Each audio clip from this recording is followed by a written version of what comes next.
Well, Paul Tassi, you're not getting off that easy. That's right. The video I did yesterday on proving fake positive reviews had a bit of a goof, a bit of a gaffe on it. Turns out the data that Sheila pulled was corrupted. It had some sort of issue with the Google plugin that she didn't notice until later when she repulled the data. Not going to blame her for it. It happens. Certainly when I know what it's like to have a scoop and then push a video and, it happens. So fortunately, though, it still looks like there are multiple duplicate 9s and 10s reviews. So, Paul Tassi, I saw you tweet that it was, that I retweeted a tweet saying that, hey, this data is sus. Well, a excellent viewer, I don't know, I'm reading their email now to see if they want me to say their name. We'll just call this person YF. And I have 50,000 reviews, a much larger sample. Sheila had pulled 1,000. I figured, why not go all the way? So we have 50,000 reviews. Now, I filtered by only 10 out of 10s right now because we could do this test anyway. So before I get into it, yes, obviously there are review brigaded or duplicate reviews that are negative. That we accept, right? I've never denied that. But the big point has been that journos always ignore that fact. They say, oh, the game's artificially low score because of all those internet trolls that are ruining everything. Well, here's a look at 9s and 10s, and we can see many duplicate reviews. I'll make this data available to anyone that really wants to break it down further, but it definitely confirms that there are duplicate reviews. Now, when you sort alphabetically, it will easily kind of put things together. And there, you can go through this, but there are absolutely large blocks of the same review over and over and over again. Maybe not 47%, but you see a lot of these 10 out of 10s, best games I've ever played. Here's a perfect example.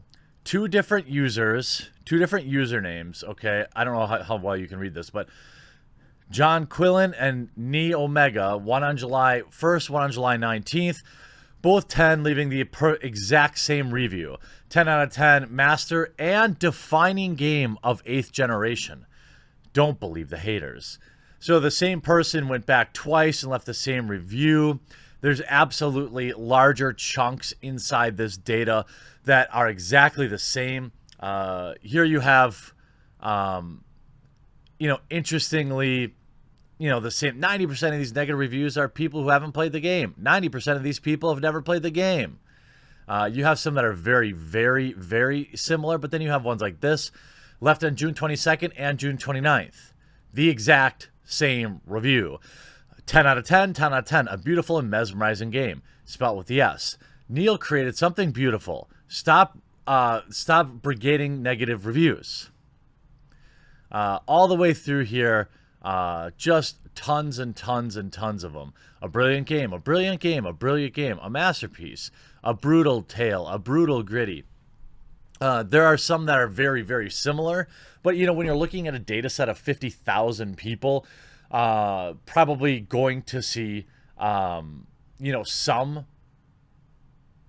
of the same, like a fantastic game, a fantastic game, a fantastic game. Don't listen to all the hate, a fantastic game. These are what I would call highly similar, but not really proof of review brigading in a positive way. But yeah, there are definitely large chunks of this data where it's exactly the same. So now if I use my my handy dandy nerd tools, I used to be kind of an Excel guy, we can highlight the data and search for exactly duplicate reviews. And you can see that there's definitely plenty of them. Now, I definitely don't think it's anywhere near the 47% as was reported falsely yesterday due to some corrupt data, but it exists. My eyeball test says it's about 10%, but for whatever reason, Excel just doesn't like 50,000 text reviews sorting. So every time I tried to filter, you can filter down by color, and you're supposed to be able to then, that would have been a better picture, but every time I tried, Excel would crash on me. So if I end up getting it working, I'll post a picture to Twitter. But nonetheless, clearly duplicates, positives confirmed. And interestingly, there's duplicate reviews that give it both a 9 and a 10. Now, is it possible some people just, oh, I like this review, and I'm going to, sure. But then it's also possible for the negative one. So there, positive fake reviews confirmed.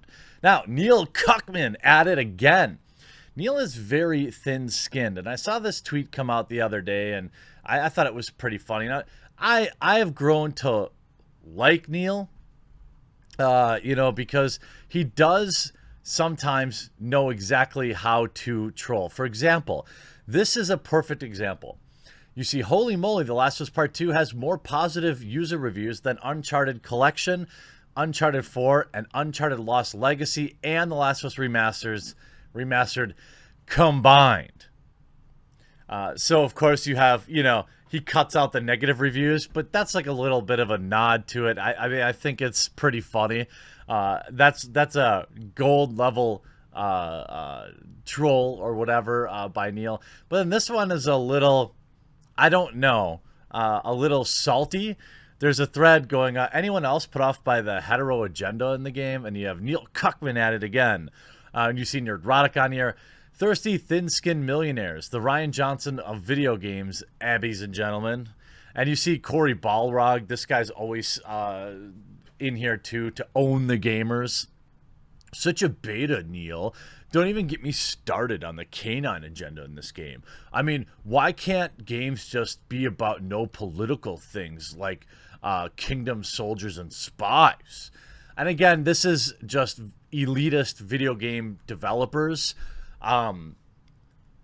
directly misrepresenting the no politics in video games argument. Gaslighting. This is what they do. The argument is never that no existence to any political themes ever in games. What people have a problem with is modern politics being forced into video games, or with video games using political means to then push what they believe is right or wrong. People don't care for that. Now, the post on Reddit's pretty funny. It's I'm pretty sure it's a joke. This is in the Last of Us subreddit, which is largely turned against the game. I finished The Last of Us Part 2 over the weekend. It was fine, but some aspects of it really rubbed me the wrong way.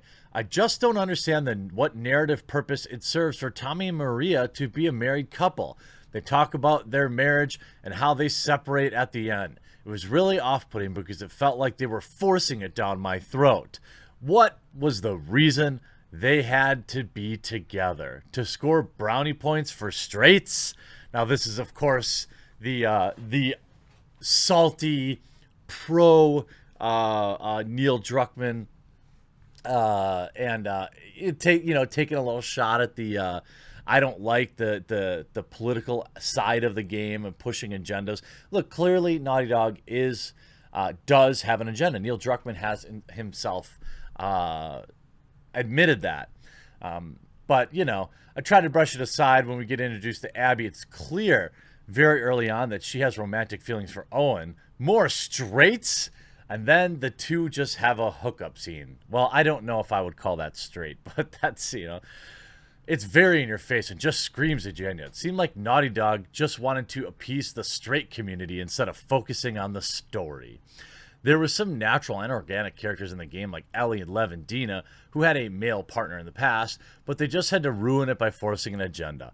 I don't have a problem with straight people. My landlord is straight, but I do have a problem with them being in everything. Now, this is, of course, poking fun at the very strong aversion to this. Now, I do think it's funny to me, and you can see they go on to shill for weird stuff.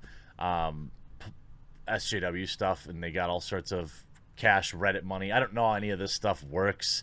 But nonetheless, look, I do think that you can go further. You can be a little, you could be a little too sensitive to this stuff.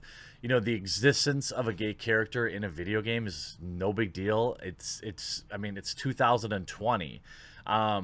But the idea that Naughty Dog isn't clearly pushing in an agenda, and that Neil Druckmann clearly isn't salty about it, is pretty hilarious to me. Now, he'll go to bed on a giant pile of money, but, you know, good for Neil. Keep being thin-skinned, man. I don't know. If I was a multimillionaire, I probably wouldn't be all salty with the people that are giving me their money willingly. You know, maybe that will change down the road, and I just don't like angering my fans and my viewers.